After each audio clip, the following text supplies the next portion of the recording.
There are so many factors at play when it comes to making a movie that actually completing one can feel like a miracle. After months of blood, sweat, and tears, there's a lot riding on the final product. As you're about to see, it doesn't always end well. Hang on. Here are 10 popular movies that actors and directors regret. And before we start, can you guess this movie from these emojis? Stay tuned for the answer at the end of our video.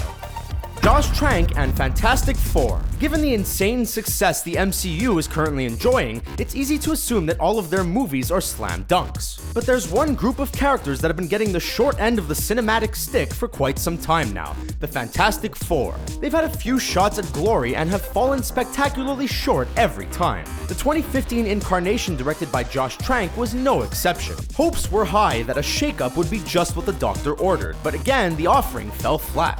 Many blamed the studio for muddying the waters during post-production. The movie was a letdown for everyone involved, and talks of a sequel have been swept under the rug for the time being. Daniel Craig and Spectre. Daniel Craig made the PR team work for their paycheck during press for 2015 Spectre. The actor is done with playing James Bond, and he doesn't care who knows it. Craig has voiced concern over how 007 is part of the problem with Hollywood depictions of masculinity. The actor argues that the super spy is a violent misogynist and all-around prick, and that might be true. But after consistently being told what an honor it is to play the character, fans may have been surprised to hear the opposite. Whose did I have to fondle to get my very own movie? Ryan Reynolds and X-Men Origins Wolverine. Ryan Reynolds knew he'd be the perfect guy to play Deadpool, so when the opportunity came up back in 2009, the actor took it. But anyone who's seen X-Men Origins Wolverine knows the Merc with a mouth started as the Merc without a mouth. Reynolds was given every assurance that the role was gonna be awesome, but it wasn't until he showed up on set that he realized he'd been straight up lied to. The actor campaigned hard to have the character taken in the right direction, and as a thanks for his efforts, production threatened to replace him. After the success of the 2016 installment, it's hard to imagine the character is anything less than great. But all good things take time. George Clooney and Batman and Robin. Of all the sins committed in the name of Batman, there is one that reigns supreme, and will never be forgiven as long as the character exists. Bat nipples. And while the Batsuit modification first appears in Batman Forever, it's 1997's Batman and Robin that whipped audiences into a tizzy. It's not the only change that had fans pissed off, but it's definitely the funniest. And just in case you think George Clooney is oblivious to all this criticism, he's not. It seems like he hates it more than any of us could, even referring to it as a waste of money. $5 million. That's a utility belt, not a money belt. $6 million. $7 million. Channing Tatum and the G.I. Joe franchise. Contracts are a tricky thing and can come back to bite you in the butt if you don't read the fine print. When Channing Tatum was a Hollywood newbie, he signed a document that production used to corral him into a role he never wanted. Hello, Duke. Anna? The actor is on record as saying he hates the movies, and that if the bosses didn't threaten to sue him to high heaven, he'd have passed on the role completely. The promise of guaranteed work seemed like a gift at the time, but the lack of agency over which work he got to do was a major blow. Woody Allen and Annie Hall. Creative types are notoriously hard on themselves, and Woody Allen is no exception. The accomplished filmmaker has made some of the most renowned classics in movie history, and while many may find his films inaccessible or pretentious, for others nothing can compare. But for Allen, once the movie's made, the party is over. And the director has talked about distancing himself from the final product because it's almost always a disappointment. Even one of his most popular works, Annie Hall. Allen says he was dissatisfied with the final cut because audiences only focused on the relationship between he and Diane Keaton, what he considers a small portion of the film's larger, more cerebral message. Edward Norton and The Incredible Hulk.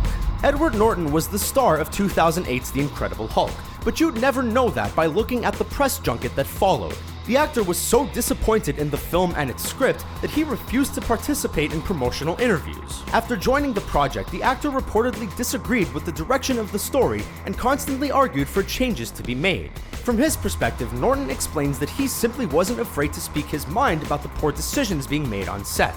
It seems as though everyone had high hopes for the movie, but Norton came away the most disappointed. Bill Murray and Garfield. There are a handful of people in Hollywood who have similar names, and when those people get mixed up, some super weird movies get made. So when a script by Joel Cohen landed in front of Bill Murray, he jumped at the opportunity to work with the great mind behind The Big Lebowski, No Country for Old Men, and Burn After Reading. Murray admits being apprehensive about whether or not a lasagna-loving feline named Garfield could carry an entire movie. And when he learned that the story wasn't actually written by the Coen brothers like he thought, it was too late. Turns out, he agreed to work with the Joel Coen behind Daddy Day Camp and Cheaper by the Dozen. Murray reportedly scrambled to make the script funnier once he realized he was locked in, but was met with constant resistance.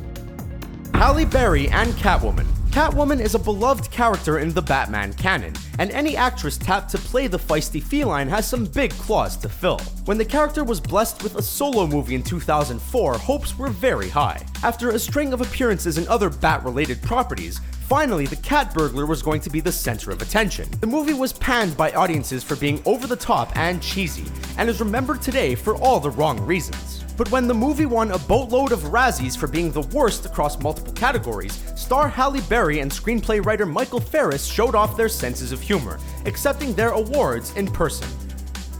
David Ayer and Suicide Squad. If you ever find yourself cursing Hollywood for pumping out the same flick year after year, consider what happens to filmmakers who take risks. 2016 Suicide Squad was another divisive addition to the DCEU, and David Ayer hasn't heard the end of it since. The director has come under fire from all sides of the debate, and oftentimes for things outside of his control. Ayers acknowledged some flaws in the final cut, and said that if he could do things differently, he would. Ticket holders felt duped by a bait-and-switch marketing strategy, which led everyone to believe that the Joker would be a central figure in the storyline. And after reflecting on it, the director wishes he'd given more screen time to the clown prince of crime.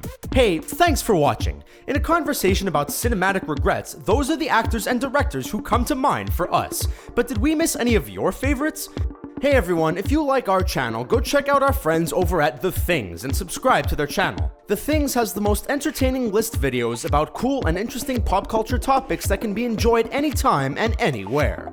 And the answer to the movie emoji is... Did you get the right answer? Let us know in the comments below. And don't forget to like the video and subscribe to Screen Rant for more fun videos like this one.